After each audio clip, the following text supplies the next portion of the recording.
The best stories are about heroes. This is such a story.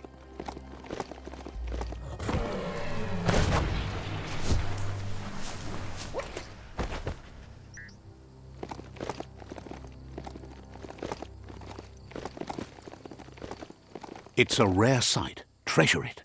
Wildlife here is teetering on the brink of extinction. We all are. The meat eater again. Nothing seems to satiate his hunger. The note is done for unless you intervene.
Might want to hold your breath before you head any further. You're about to witness the breathtaking vistas of what's known as the Dead Zone, the village of Blubbermud, which is maybe as messy as it... Let's see.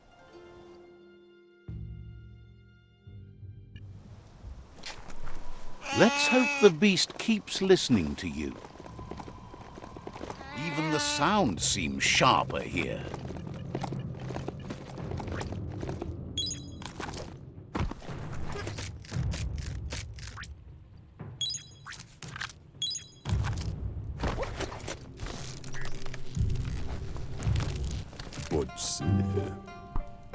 Inmo Diava.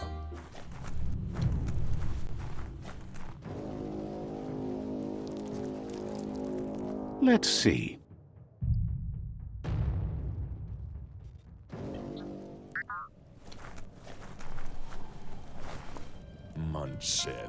This one's impressed to see you out here.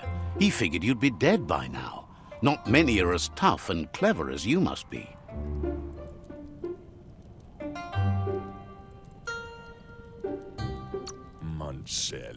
Says a monster hunter hears many things on the wind. Moog says that all your power doesn't do you a bit of good if you're not willing to pull the trigger when the time comes. Choosing what to kill and what to spare are the most important decisions you'll make. Wow. You might have a steady aim, but you need to be sure that you pick your targets with care. It's hard to make those life or death decisions for others, but someone's got to do it. Otherwise, they'll do it themselves, and you know they'll miss.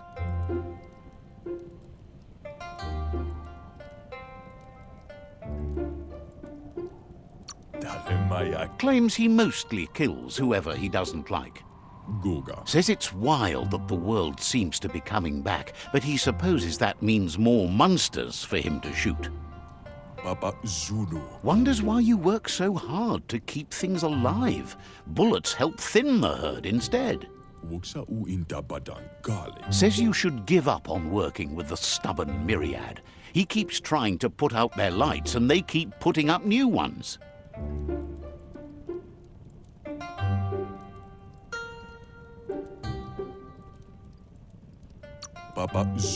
Says they keep the monsters away. He needs them closer, not farther.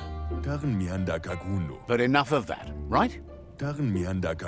He says the wildlife, nature, has changed and turned against us. Instincts of survival took over when the world changed. He's not sure about their veggie diet anymore, and if it's changed, who knows what it's done with the chemical composition of their body output. Right now, though, he feels he's come to a point where he's got a pretty clear idea on the whereabouts of monsters, both tall and short.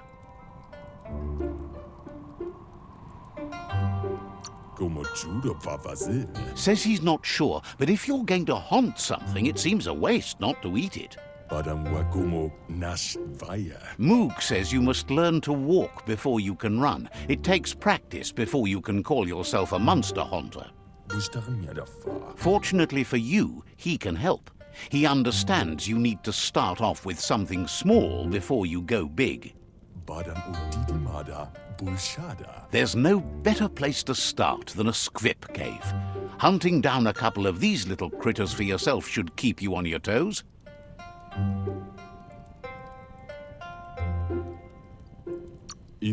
Says it's not far at all.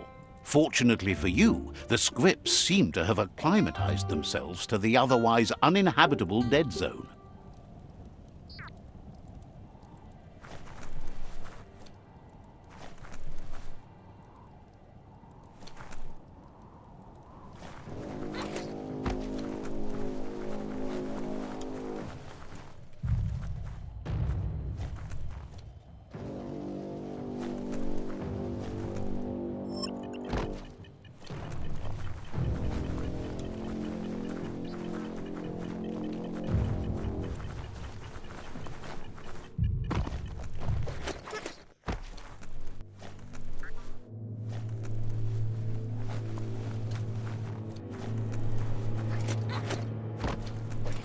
Wait, it's the squip hole-up. Place is just filled with critters.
Ooh-wee, that's biohazard.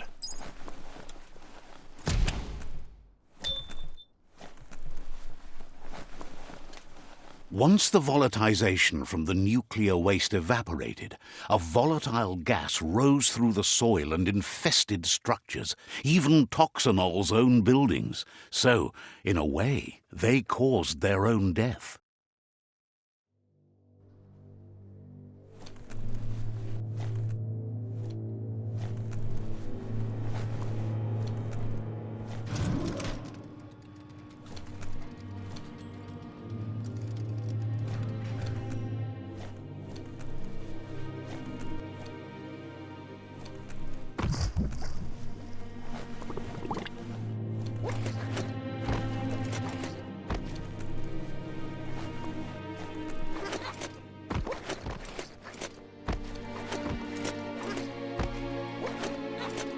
Oh, idea. Go knock the lid off that sludge truck. It'll fill the place up and you can get up to that entrance there.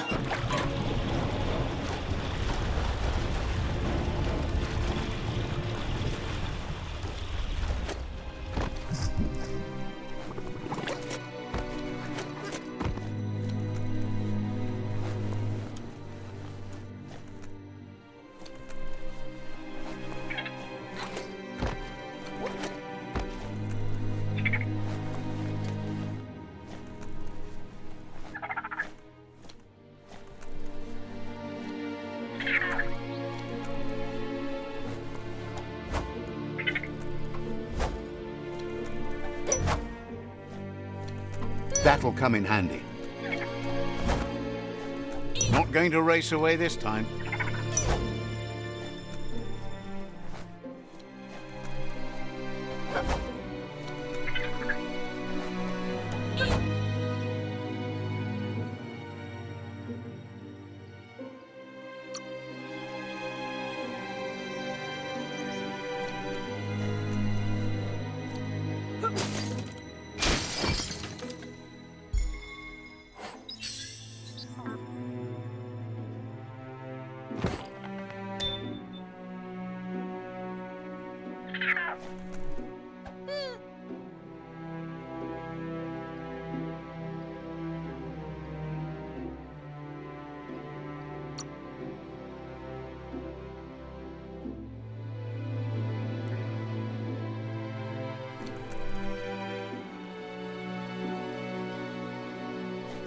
Looks like the switches need to be turned to match so enough charge can flow through the conductors.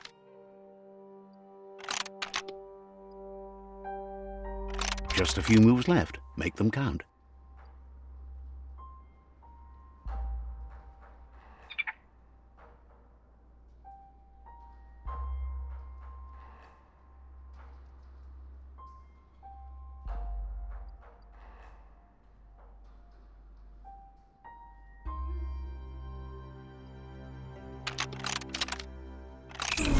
Bristles like the hair of one electrified.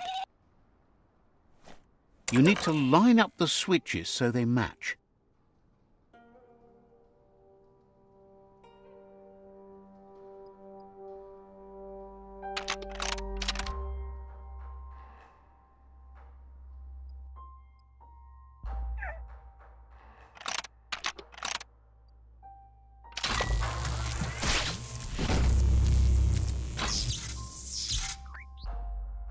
Good. That's enough electric current to initiate the actuators and activate the framework.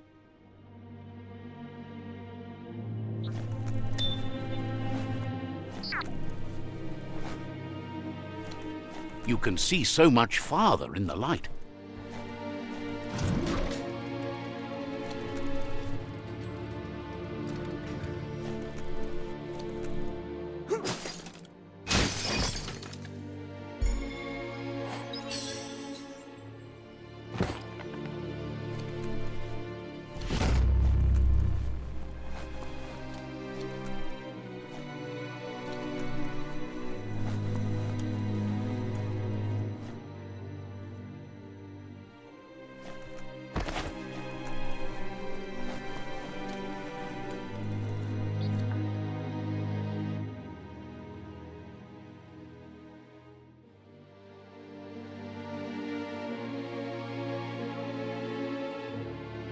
box once tailed a chugger-chugger.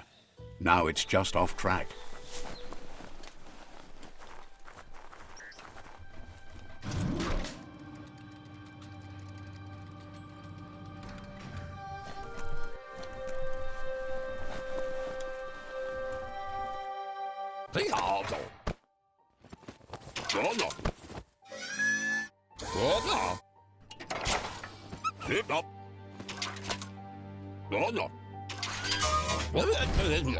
He says that's enough scrips to sustain the Mekton's claw crane cannon with infinite ammunition. Well done.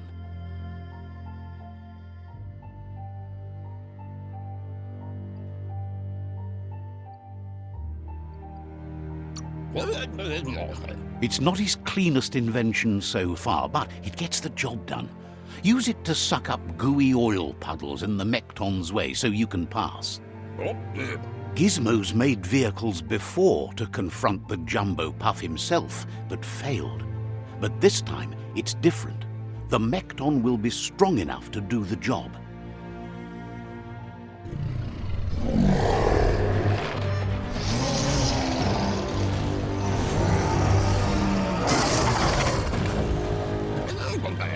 It's time to put a stop to the World Eater now, otherwise he fears the damage it's caused to the tree already will be too much to handle.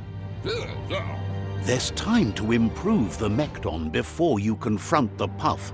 There are more wreck boxes out in the dead zone with gear you should be able to equip the Mekton with on your own.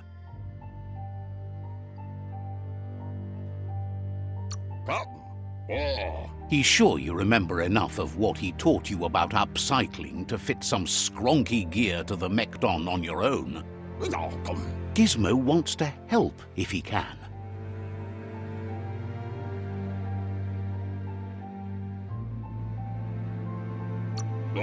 Wants to know what good you think you can really do in a world this messed up.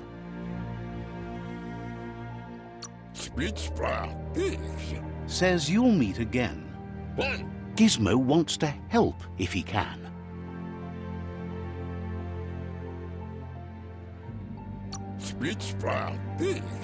You need to help Gizmo defeat the Jumbo Puff before it destroys the West Route. Thinks it's a good day and is happy you're a part of it. Understands completely. Gizmo wants to help if he can. Says talking to you was interesting.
Some things will sleep soon.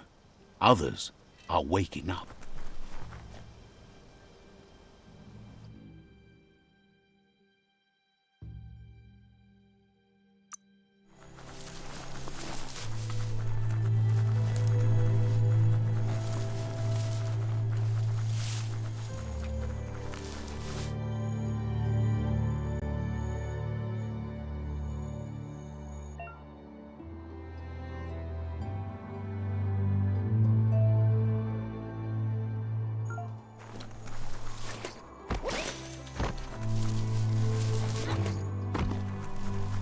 There's a monolith right there. Keep your eyes out for Nono.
That's some good e-waste there.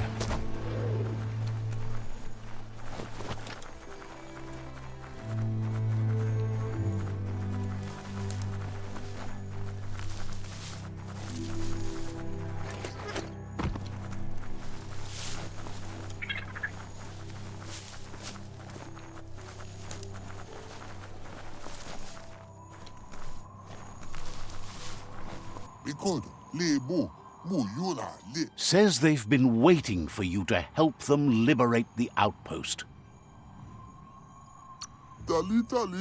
Just keep going while you can and don't stop until all outposts are under your control.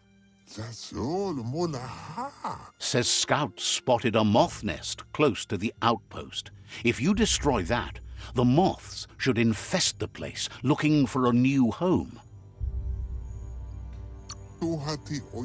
That's the idea. If everything works out as planned, the moths should cause a buzzing tumult.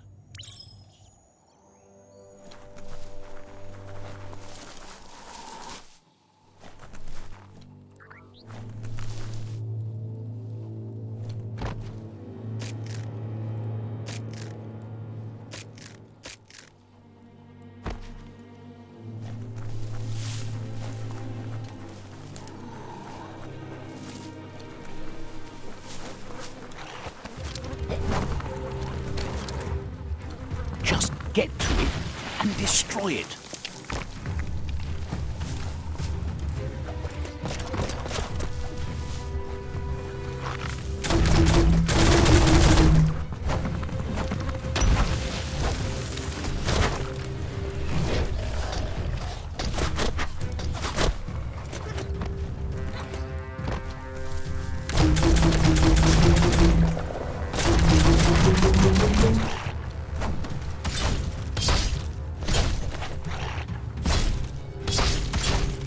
Not much left of that one.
Right between the eyes.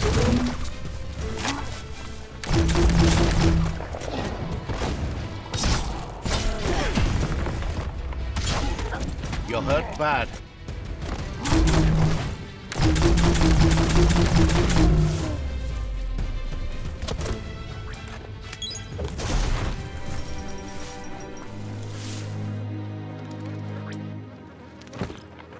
For being cut off from the surface, this isn't too bad.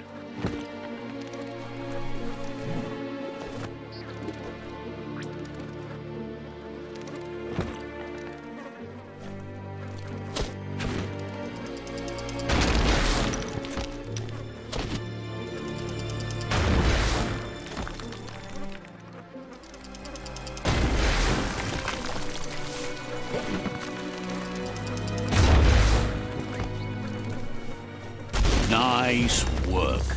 No more moth's nest. There go the moths toward the outpost. They're good and mad.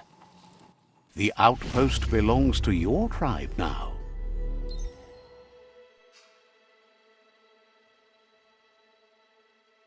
He says you made them weaker, but they won't give up. Your Sifu thanks you. Your tribe is growing stronger.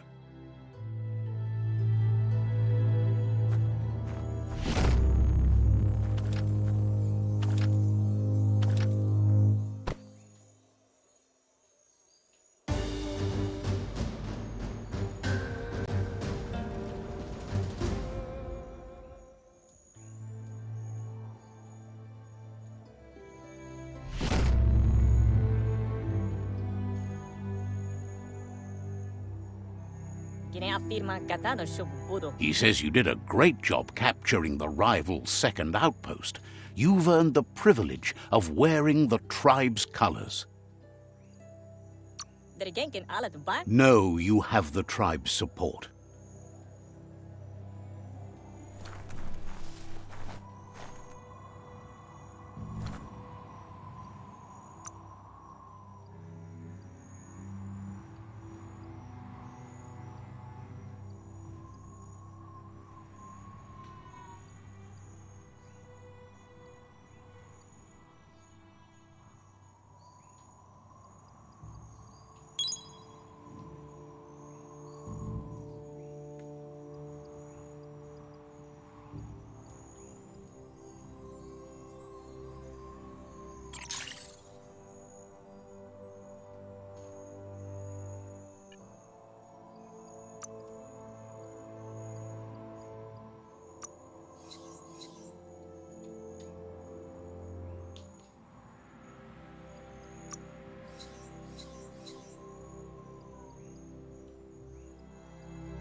Rubber scrap is too much fun. So stretchy.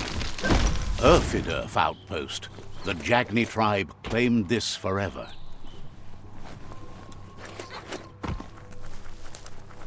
Life is a difficult game, no matter how you play it.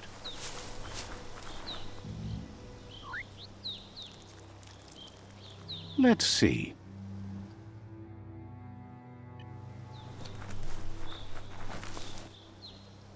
There's the tyrant who runs this outpost.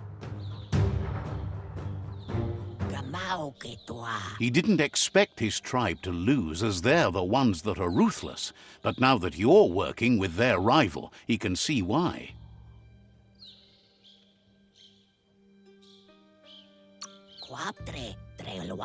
Not sure if you're likable enough to just give up the outpost without a fight.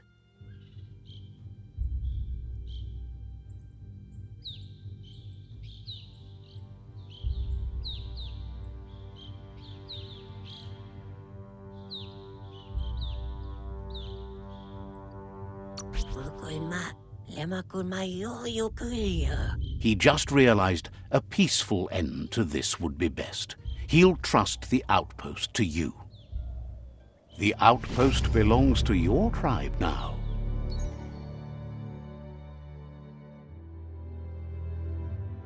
He says you made them weaker, but they won't give up.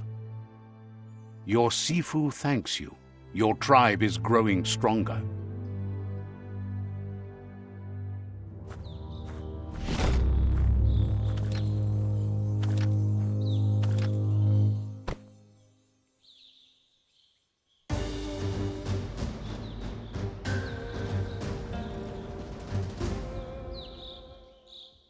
Thinks you did a great job capturing the rival's third outpost, and believes the rival is weak enough to engage them at their fort. They all hope you can lead them to peace.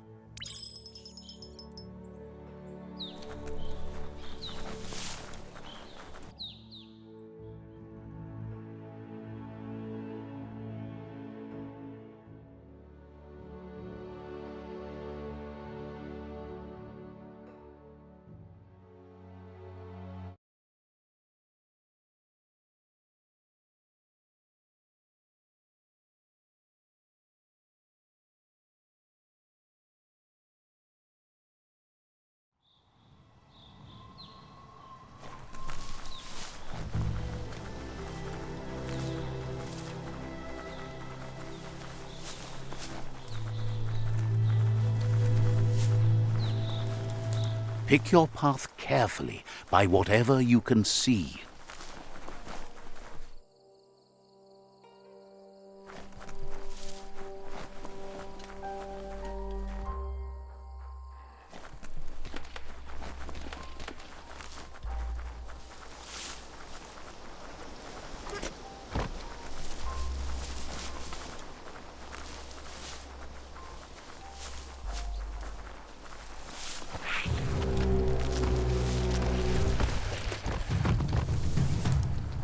Flash the slash.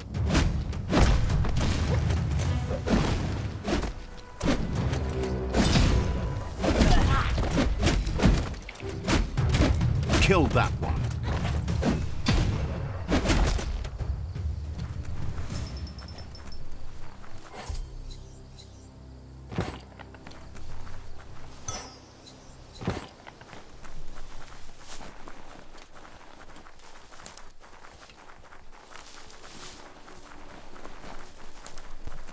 That's the Jagni tribe's fort. Their friendship can be a blessing or a curse. It's up to you. You're either a part of their solution to the tribe war or part of the problem.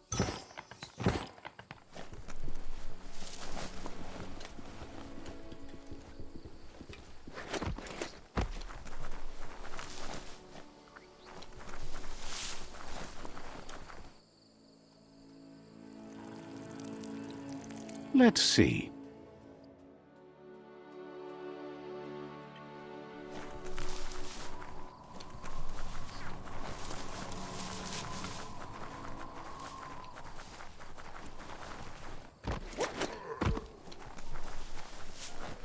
They've been waiting for you. Taking control of this fort will bring peace between your tribes. You better be. A tribe's fort is a bigger challenge than an outpost.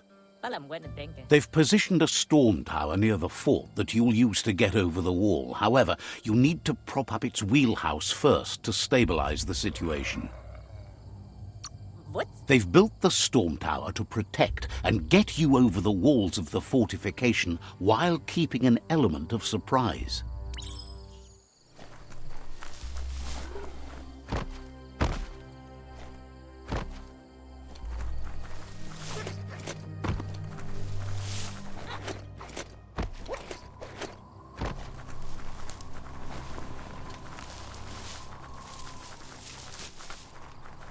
A new day's here. Might not be so many left.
guy la wood. It's time to set the rival tribe free. Inflict as little damage as possible as you make your way through to their sifu. You need to unite the tribes and save the Tree of Life to truly become free.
That's a fire starter.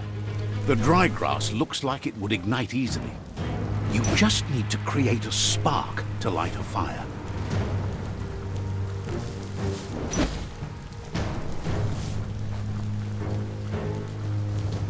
It burns brighter than the light.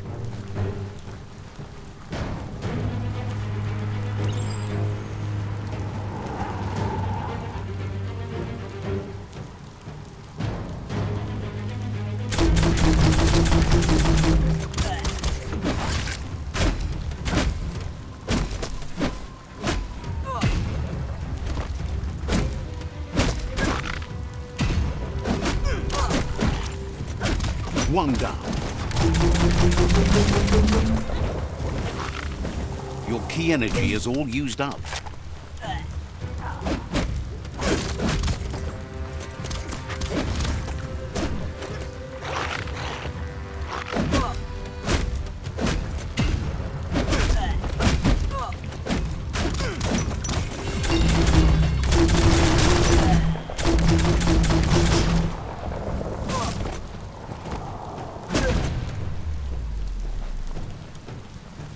History is nothing but a series of stories.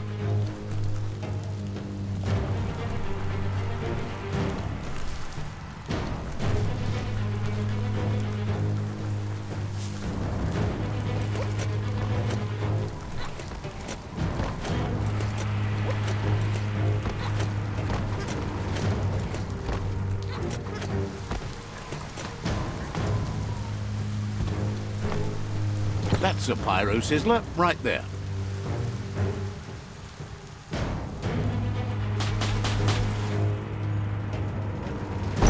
Just get to work on it. Make it frizzle.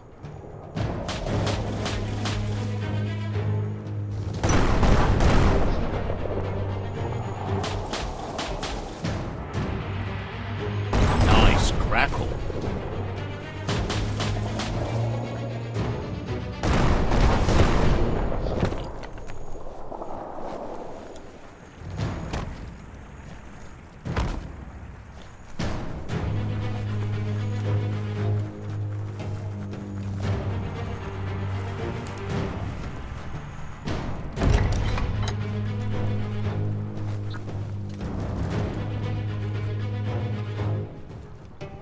The battering bonker looks like a great way to get through the gate. Bet you just need to knock and it'll open up. That's bonkers.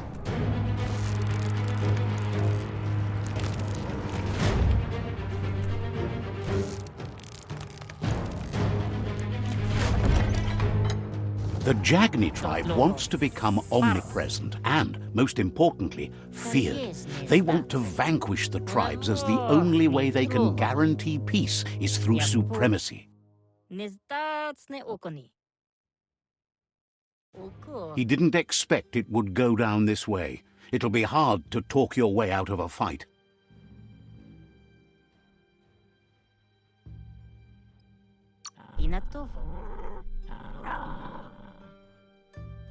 He needs a logical reason to surrender the fort without a fight.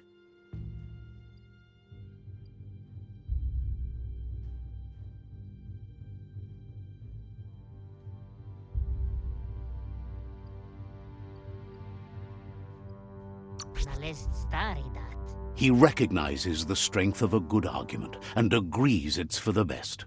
He'll surrender the fort to you.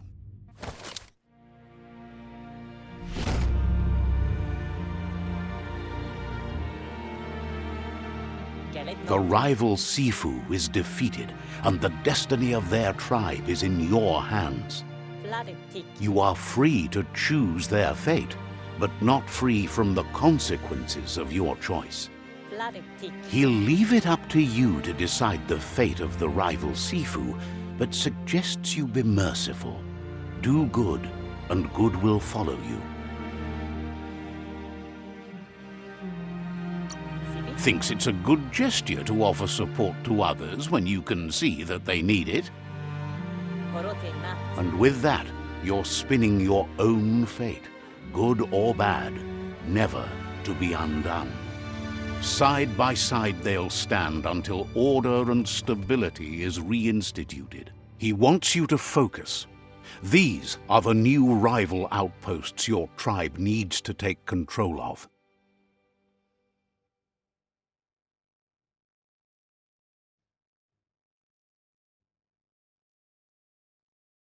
He says you'll regret not being on their side.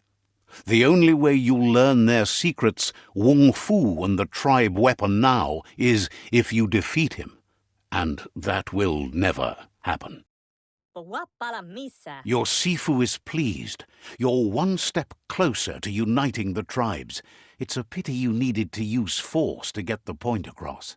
But he's still concerned about the fate of the world.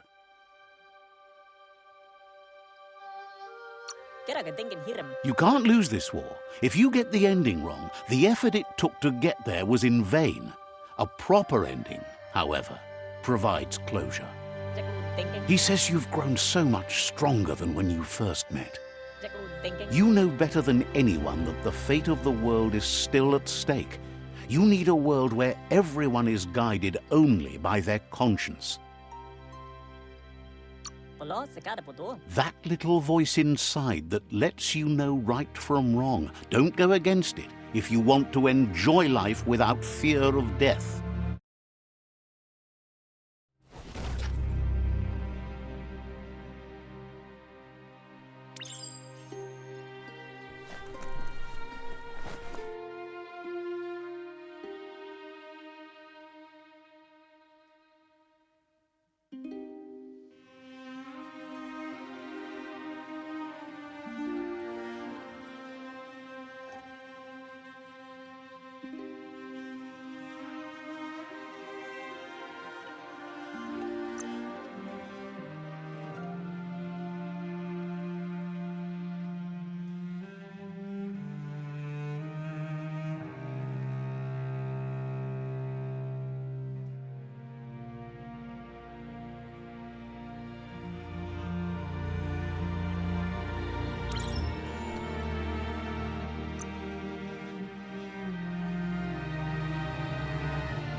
You can take even more now.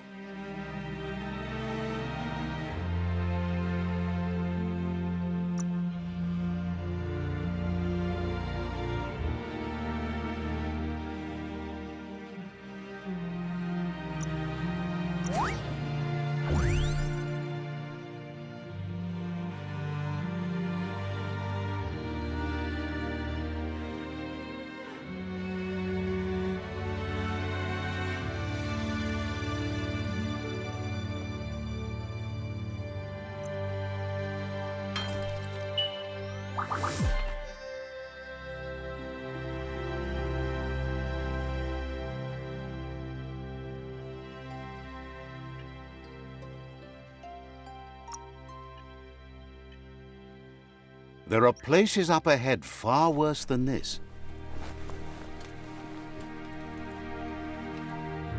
It's the Jagni staff.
Wonders how you could be so amazing when you were so quiet as a kid. Don't get distracted by all the destruction you can see this time of day.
Outpost. The Ankati tribe blew life into that ages ago.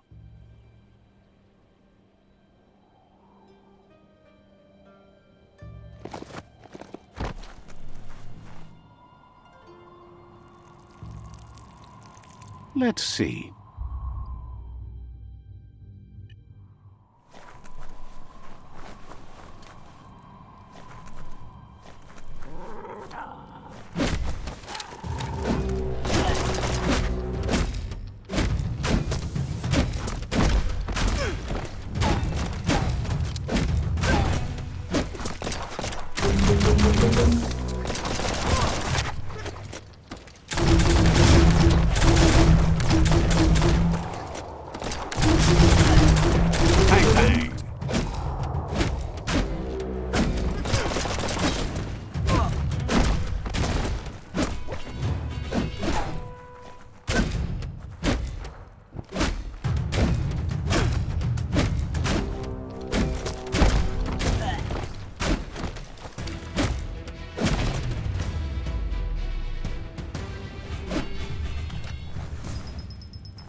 Heroes inspire in a way nothing else can.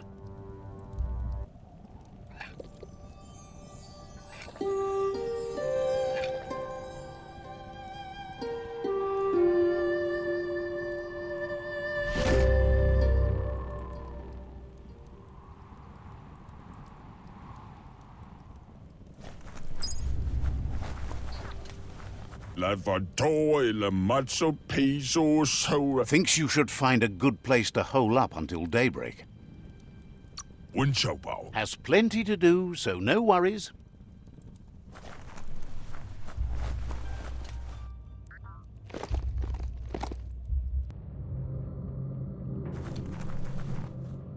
Nighttime is the better time for lots of things.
You need to line up the switches so they match.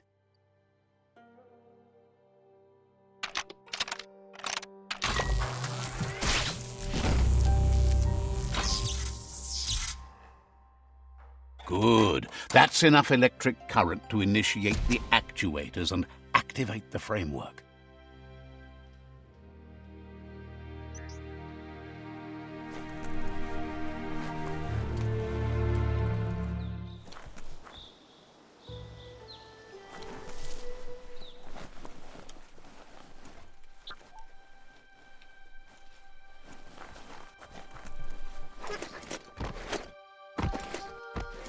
The gooing of the water in the ground is spreading.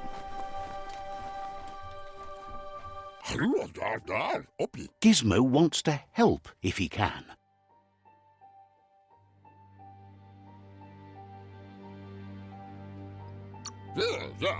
You need to help Gizmo defeat the Jumbo Puff before it destroys the west route. Untended, the world will go under with time. Didn't have much else to say, so Gizmo wants to help if he can.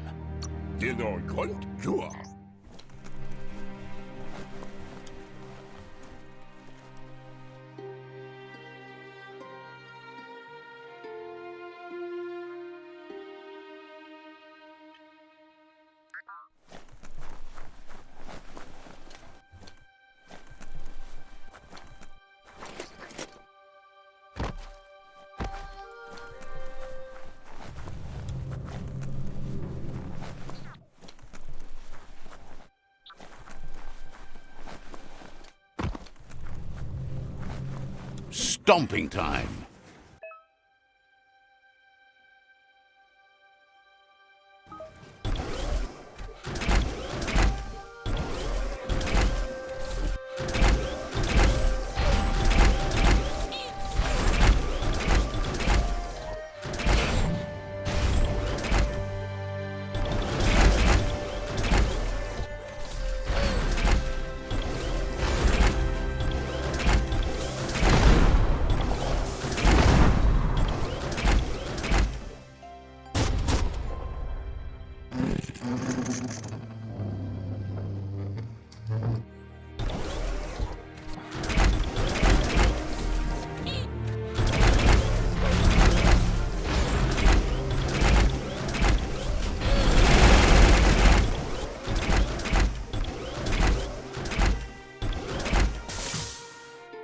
This won't end well. It'll end fantastic!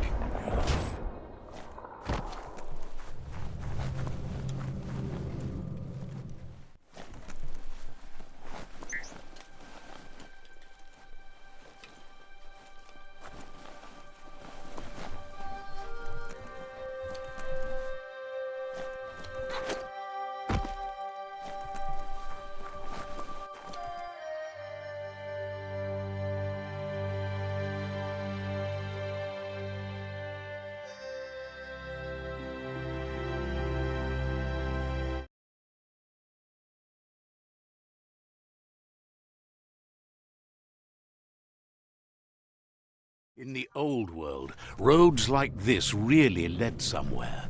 Now, most of them lead to disaster.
Bullseye.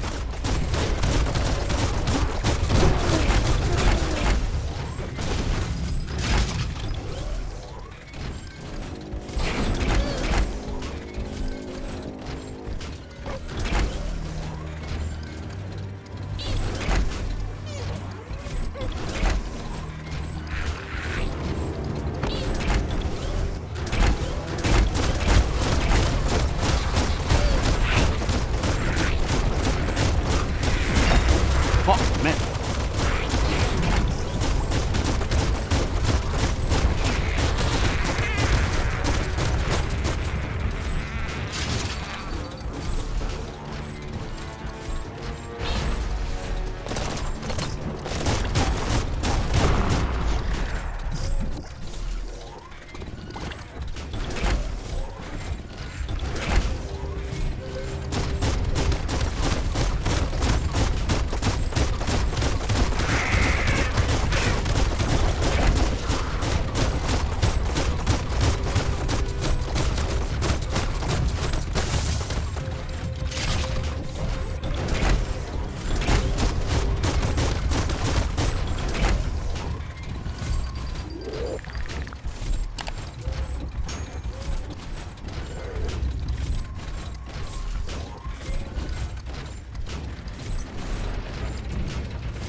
That's a jumbo puff with an appetite. Ain't no fuzz. Better put an end to it before it ends our world.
The Jumbo Puff is kicking it up a notch. It's time for an electric performance.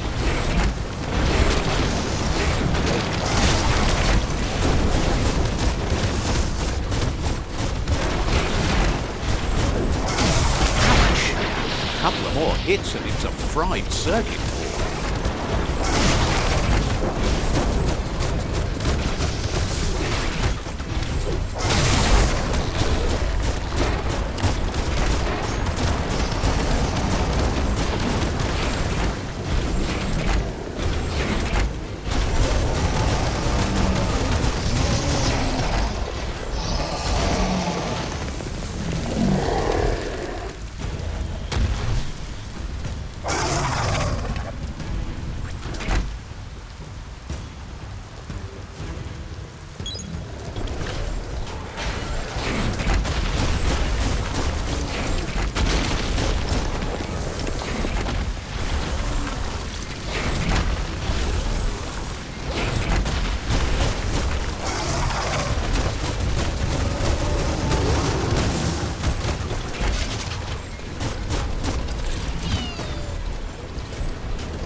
Bad feeling about this.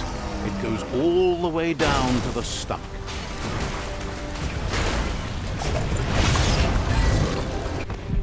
That's too close to the end station. Better move up and away, or be swept out the bowel way.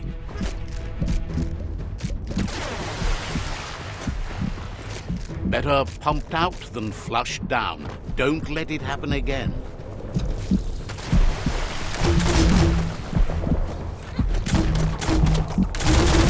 The Taurus is pumping at half a beat. You know what to do.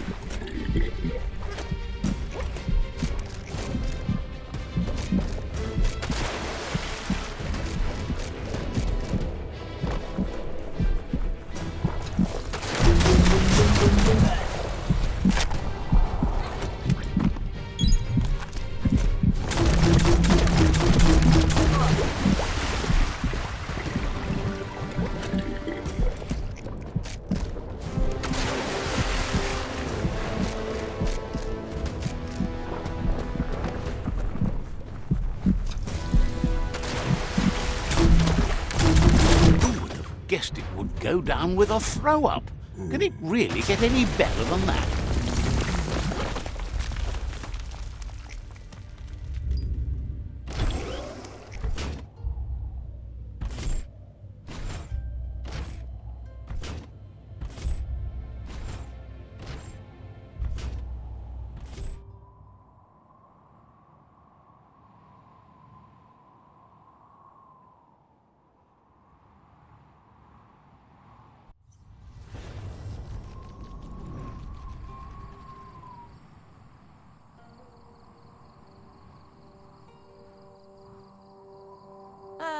He thanks you for dealing with the first World Eater. It's a start. You should go see Out of Date and find out what you can about the machine he's named the Ark. You're good-hearted enough, so you'll have no problem getting him to share the information with you. He trusts you know where to find Out of Date by now.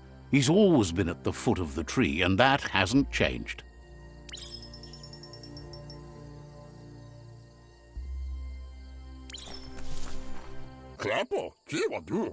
Gizmo will always make time for you.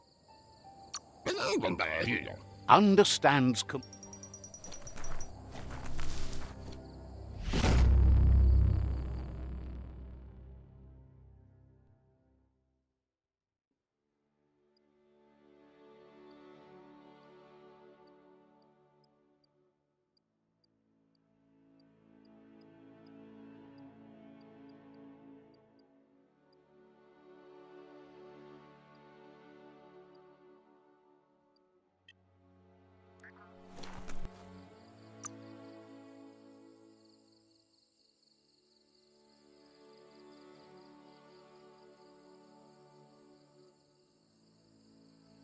That's more like it.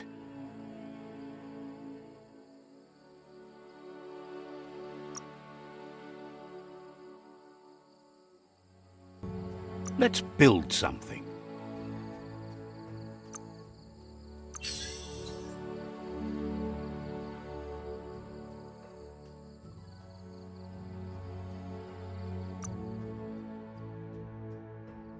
A tool for the accomplished cutter.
Give it a little pat. Go on.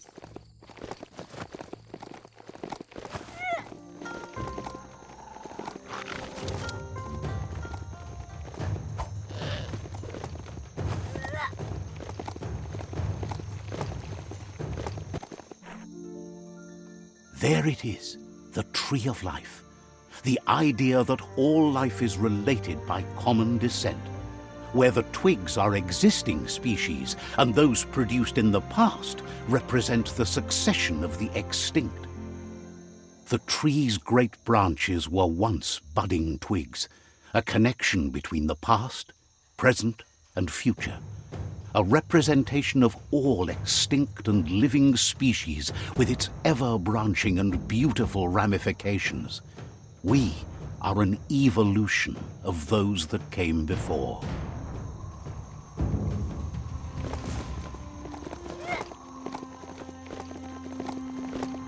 Just be glad that beastie let you on. Old brick-bracks like that, sometimes still full of good things.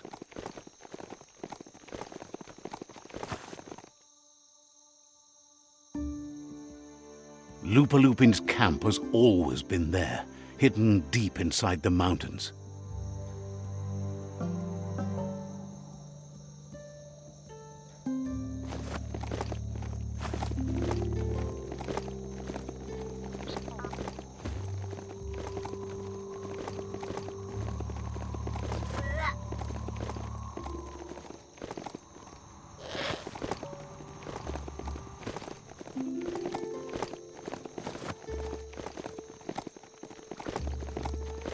Tread carefully here. This is Lupin's camp.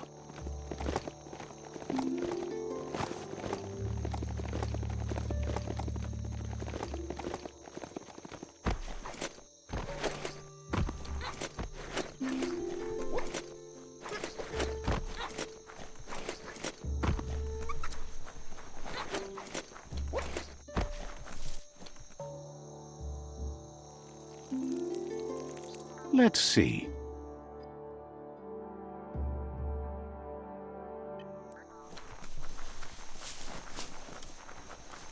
It's a place well hidden. It's just below the above.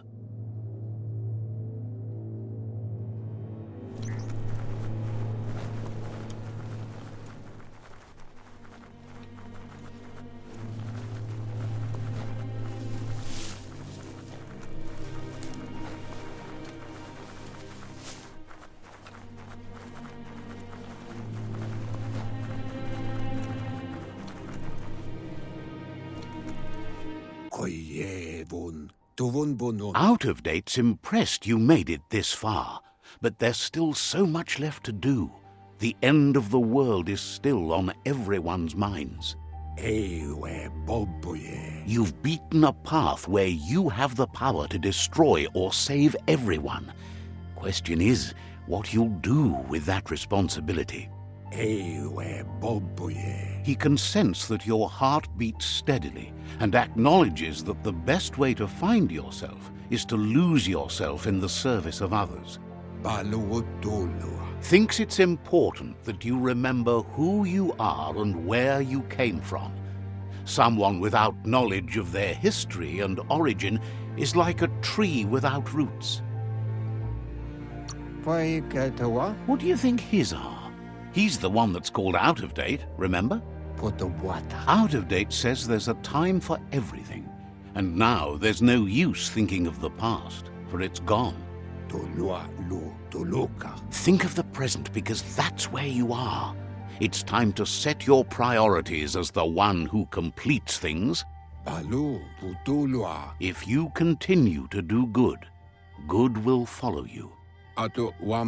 If the world really does end, there won't be anywhere to run. So he's prepared for the worst, something he calls the Ark.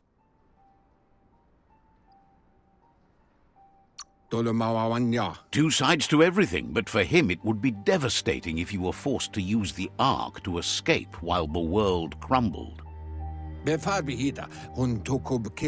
Out of Date says there's no clear record of the chain of events that changed the course of history and brought the world to its knees.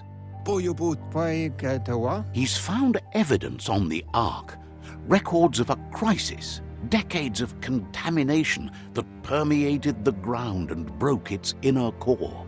The contamination disrupted what we now know as Ki energy, the life force that runs through all things, living and inanimate. He's been told the blight affected everything at a genetic level and turned our perception of normality on its head. It was only those that changed that avoided extinction, proving that the possibility for survival and renewal was real. He understands you are curious about the ship at the foot of the tree. He says it surfaced when the oil broke through the ground. The Ark predates the back-in days, and now, after years of study of the manuals he found inside, he believes he's figured the ship out. The Ark has room for 4 more, and he trusts you'll apply wisdom to your compassion and choose whom to save if the world comes to end. He'll keep the seats open, and you are free to invite up to 4 others to join you in the Ark in the event of a cataclysm.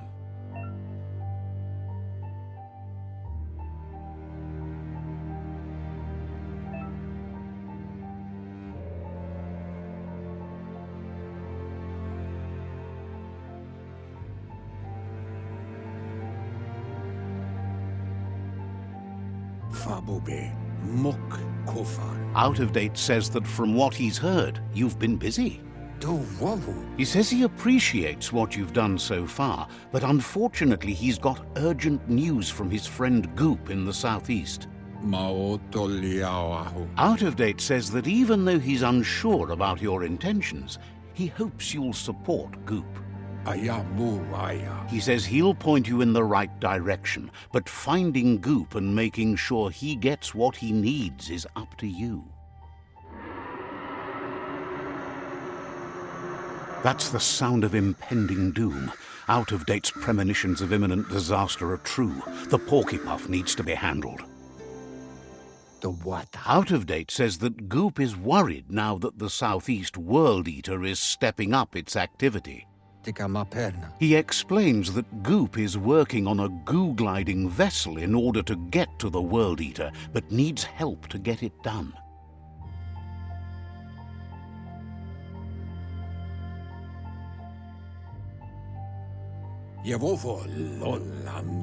Out of Date suggests that you should head southeast as fast as possible and see what you can do to help. He wonders what's on your mind.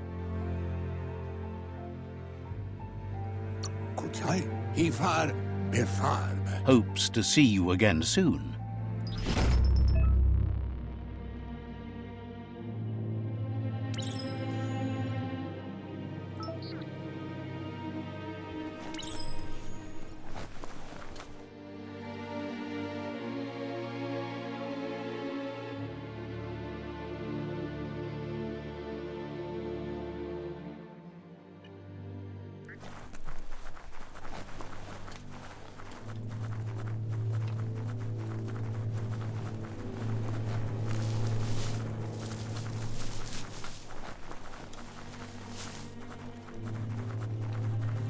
Could be danger around any corner down here.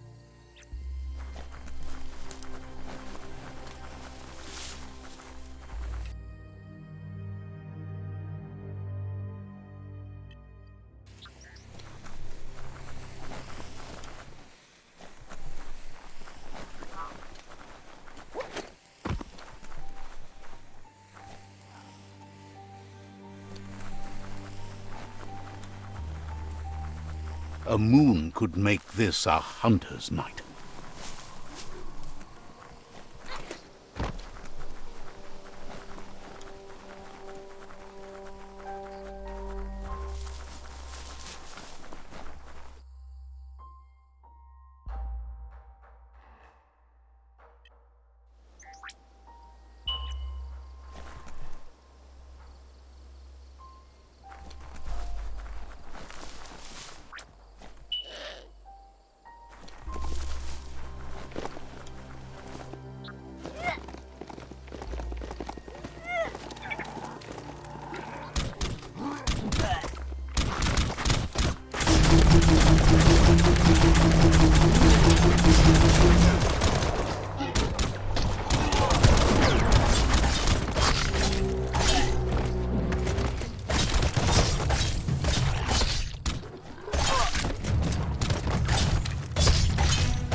Chop it up!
A shopperia? Maybe there's something still inside.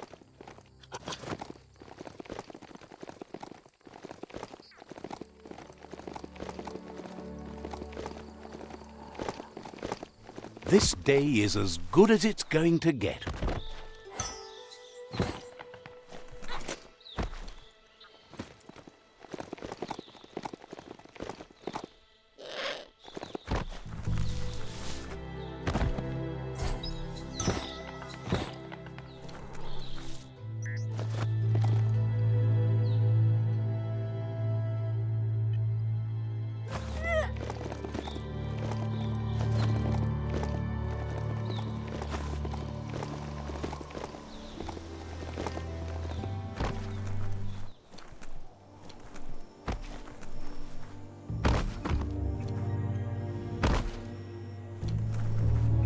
That there's Subnautica Station.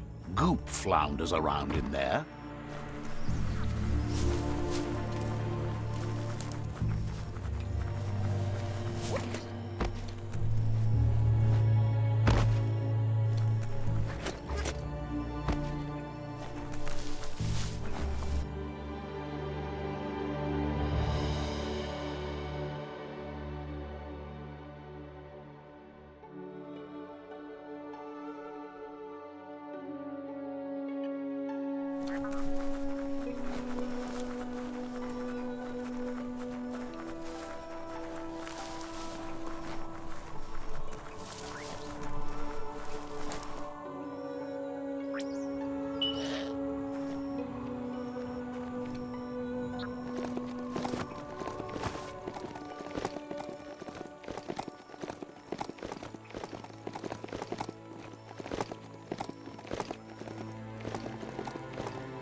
Let's see.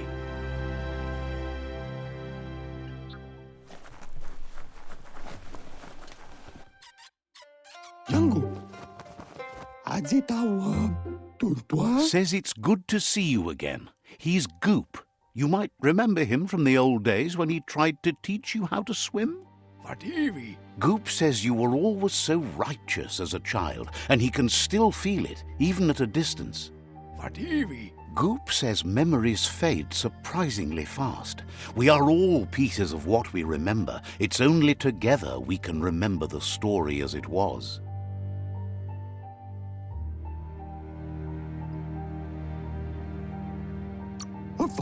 He can't tell you much as he didn't want to hear anything about it. He can't understand how someone could be so vicious, even though he knows there are reasons behind it. He understands you've returned to face Lupa Lupin. That's the destiny you've been carrying within yourself all these years. He says that the catastrophe back then didn't vanquish the good in you. It's still there, as bright as when you were a child. Now the time has come for you to remember and act. Your life is your life, not the story you're told about it. He thinks that's the right thing to do. It's only when you have forgiven that you'll find peace. The light shines on. Better isn't the word I would use. Right, not better. Best. You're the worst. The worst of being the worst. We're just the best. Can hardly believe the world is going to make it. Wonders what that's going to do to the goo. Thanks you for doing everything you could to de-goop the surf. Thinks the Myriad made a good match with you. You're both like sunshine on the surf. But hey, back to the goo. Knows yesterday is already gone. It's what you do today and tomorrow that'll move you forward. You need to set the past aside, at least for now. He can't leave the Subnautica Station, as the pollution has worn down the insulation of his suit. So you must salvage enough scrap to fix up his goo glide, starting with the old wreck box outside. You should return when you've retrieved the scrap. There's no time to waste if you want to make the goo glide strong enough to fight the Porky Puff.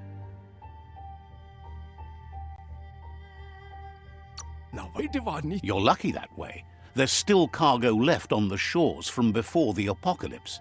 His best guess is a power tanker hit a reef and went under.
What you do here matters to you and the world.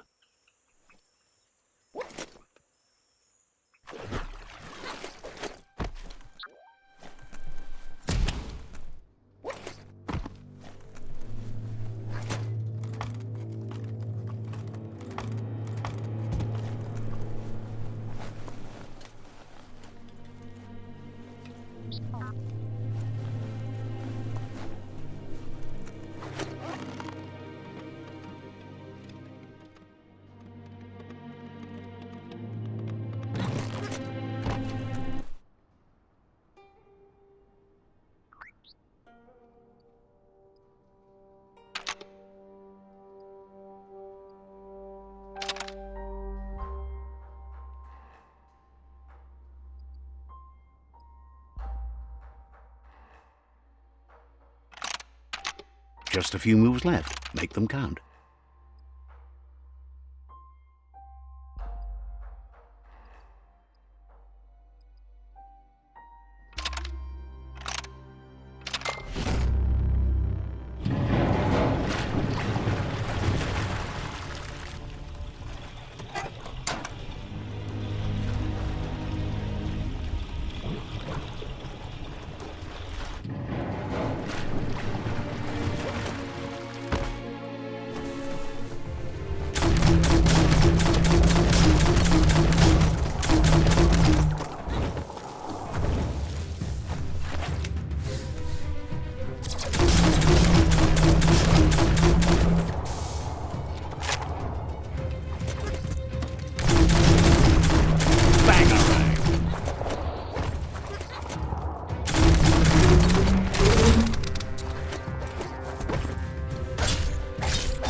Can't be too many days like this left at the rate the world is ending.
Try again when you have some key energy.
Itchy trigger finger.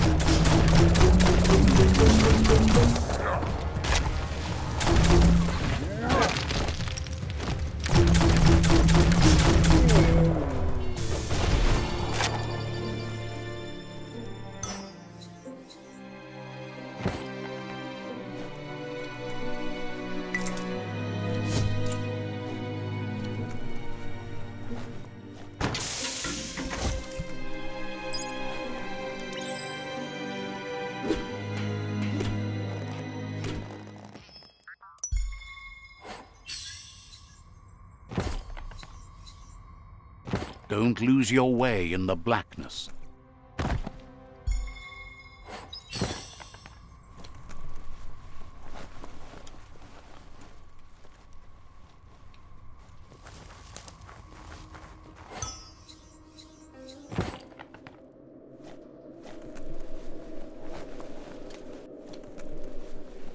Toxanol's offshore drilling caused oily matter to spread with the rain and contaminate both the groundwater and open surf. The long-lasting effect this had on the evolution of wildlife was, as we know now, the only reason we came to exist.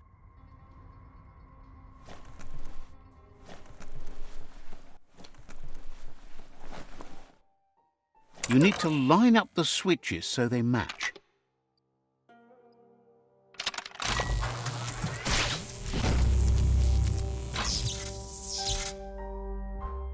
Good. That's enough electric current to initiate the actuators and activate the framework.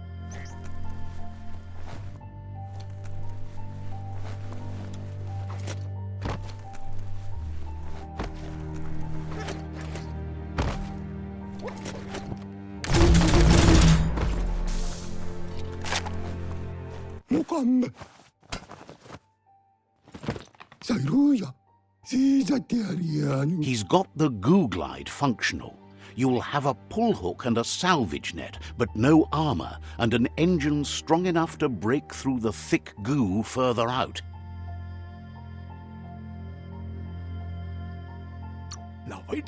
There's debris floating around on the surf that might be blocking your path or needs to be towed. That means you'll need a device so you can get it out of your way. Goop says Gizmo's devised a cannon for the goo glide, but instead of bullets, it flips quacks, squeaky distractions for the triple attentive porky puff, which will give you time to get yourself in position. The best way to find quacks is to talk to Gulp. He has the bearings of the surf archipelago and knows where the quacks like to float. This means you'll have the privilege of visiting Gulp in the Sinky Dink. He'll be able to give you directions to where you'll find quacks.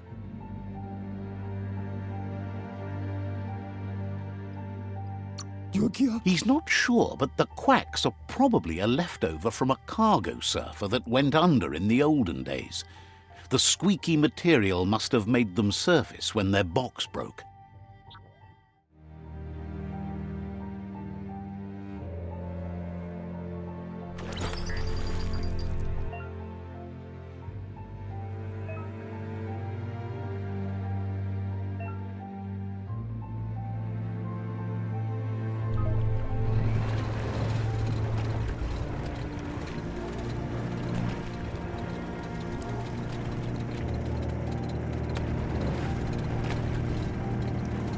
Everything seems to take longer at night. Sometimes you've got to paddle on your own. Lots of notices on the board for things that made sense in the days when the surf was a lot cleaner. Interesting to see what they cared about here. Wonder if any of it matters now. In the old days, this was a port for boats that went under the surf. They helped clog the surf into goo. Toxanol didn't do it on purpose, I don't think. Their machines made a mess, though, and they never cleaned up after themselves. You should be able to find a track here. Just need to keep your eyes open.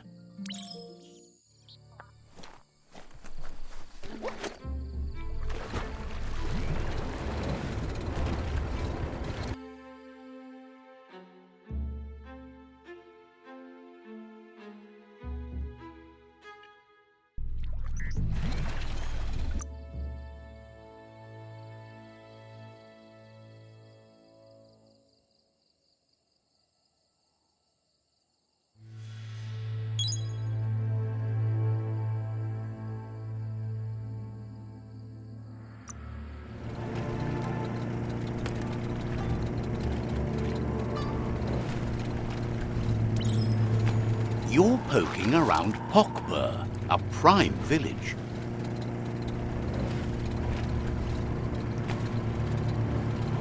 This here is the Sinky Dink, home of Gulp, at the very least.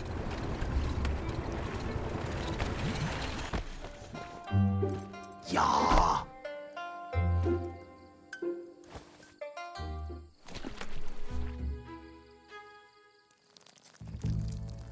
Let's see. It would feel good to lay back and take it all in. He's pretty sure he's heard of you before, although the details are maybe a little hazy. He wonders if you have something for him to drink.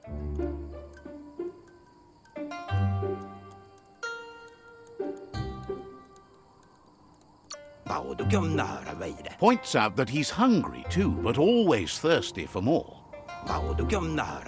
Says you look like you've got a powerful thirst to do something in this world. Good, bad, not really sure, but it seems like you've been drinking in your destiny and liking the flavor. Wonders if you could take the time to help a man slake his own thirst. You'd be doing him a liquid solid. You're a do-gooder, so you know you want to. Either way, he hopes you find a way to wet your whistle before the world comes to an awful dry end and leaves us all thirsting for more. Says life's like a mystery drink. Sometimes it's amazing, and sometimes it's awful. But either way, you can't stop drinking till you're dead. Sure, but that's nowhere near as quick and easy. Who wants to stop to chew? Wants to raise a glass to you getting the world fixed up a bit. Respects how you always try to help, no matter that the world's fate is hard to swallow. Sees why you joined up with the Myriad. They like a peaceful drink, just like you.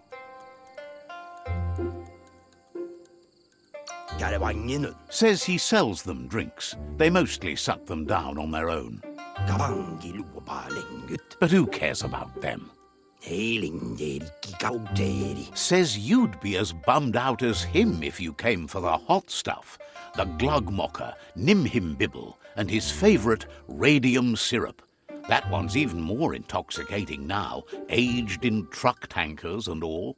Ja. Without a drink, and radium syrup especially, he can't move, much less think, as the power of his mind is directly proportioned to the quantity of syrup he swigs. That's why he's called Gulp. Ja. The drink helps him forget the state the world is in, but it only lasts until tomorrow. The world is still doomed, even if the sun goes up.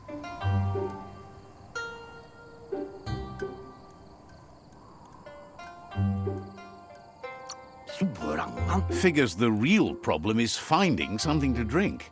Seringsæde gullis. He wants you to know he has other interests too. He's the Surfipelago's self-proclaimed ornithologist, for example.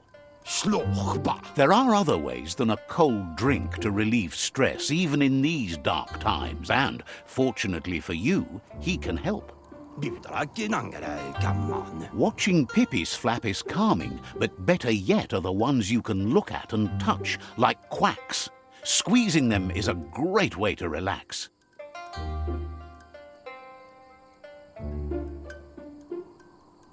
Jege. They're better at floating than flapping, so you should be able to net a few without growing yourself a pair of wings.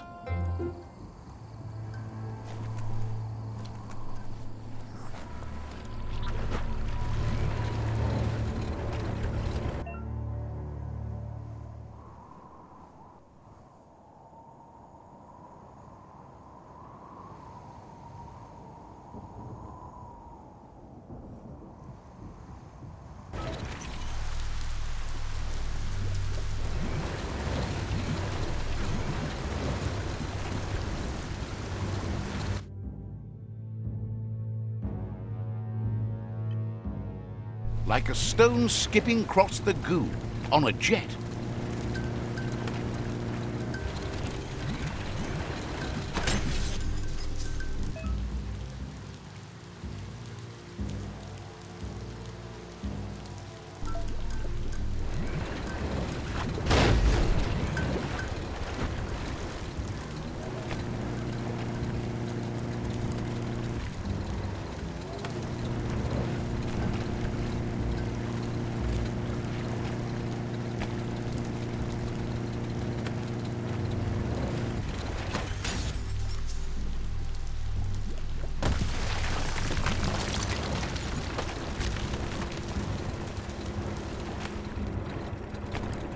The Quack Hollow. It's just loonly. Under your own power now.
Locked, but good.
flinch away from this. It's your moment. You need to focus.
You need to line up the switches so they match.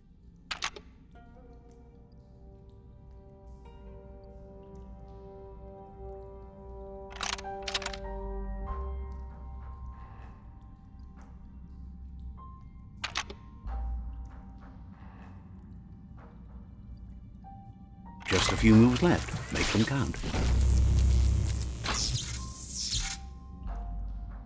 Good. That's enough electric current to initiate the actuators and activate the framework.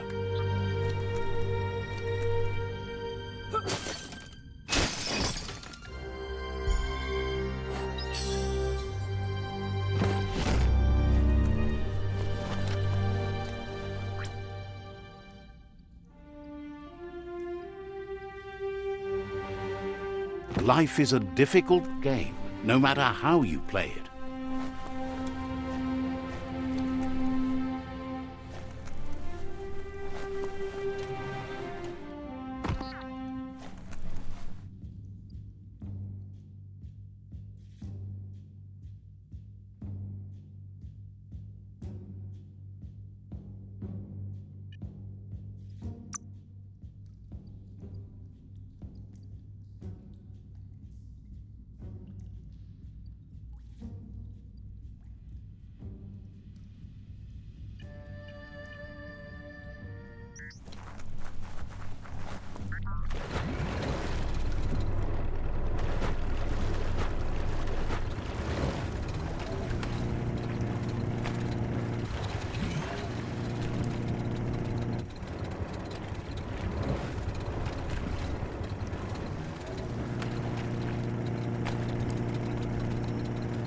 Had enough of that?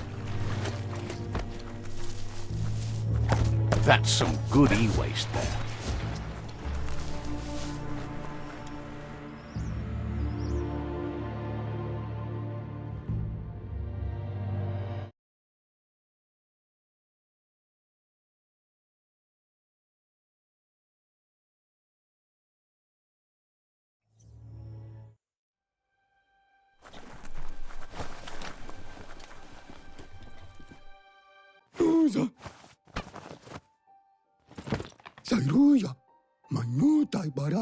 That's enough quacks to sustain the Googlide flipper with infinite ammunition.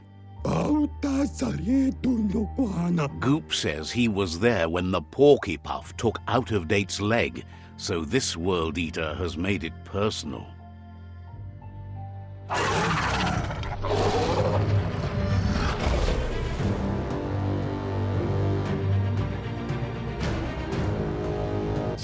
After that, Out-of-Date started using his head instead of his legs and came up with the plan on how to best make a stand against the World Eaters, and it wasn't by foot. He seems happy to talk.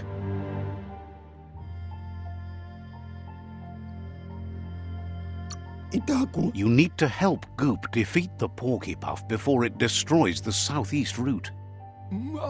Good thing Gizmo built you a Mekton, or the Jumbo Puff would have ended you quick. Mavanyiko. Didn't have much else to say, so no problem. Avanya. He seems happy to talk. Jaida. Didn't have much else to say, so no problem.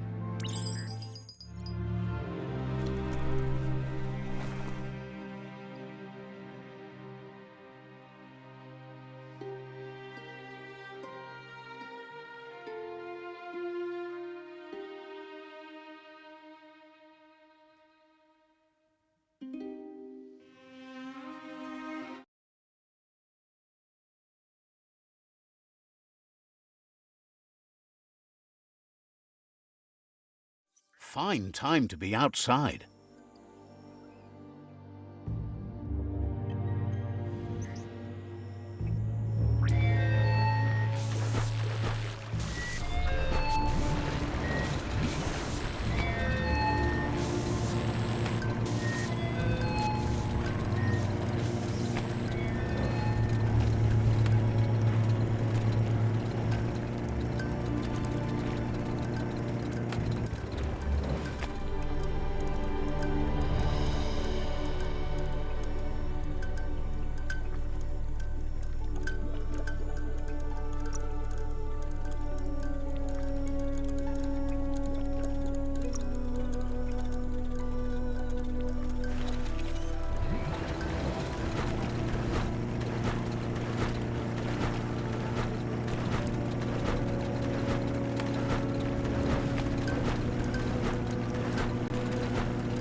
Tread soft. That's a monster nest, if ever I've seen one.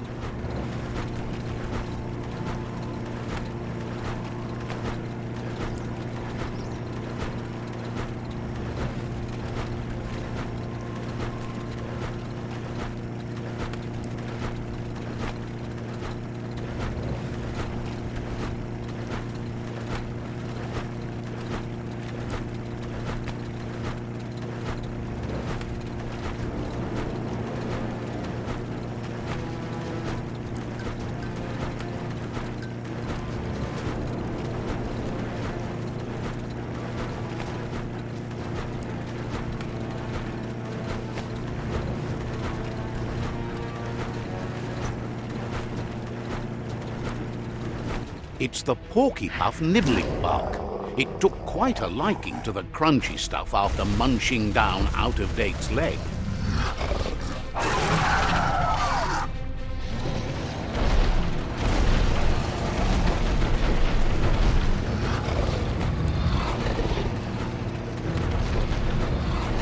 Hook the boom ball and tow it beneath the puff.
Unleash the quacks.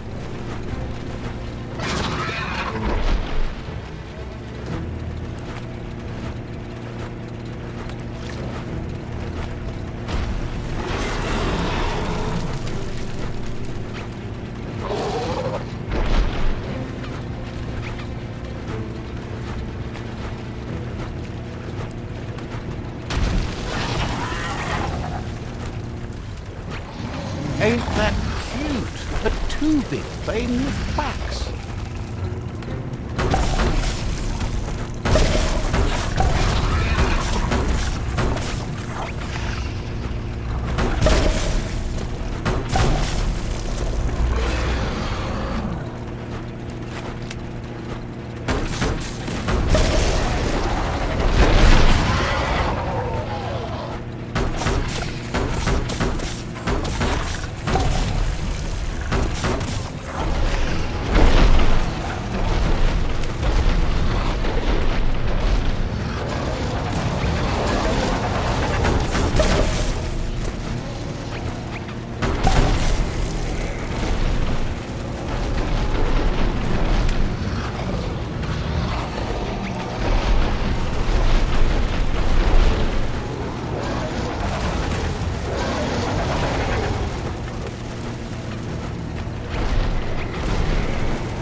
Can you feel it? It's the brisk wind of change. Don't let this opportunity slide.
He thanks you for dealing with another world eater. You're halfway there. He's got word out of date spotted Lupin and has a feeling your time has come. He hopes you're up for it. Even though you're good-hearted, you shouldn't miss this opportunity to confront the predator. Just head back to the foot of the tree. Fingers crossed Lupin will stay put until you're there.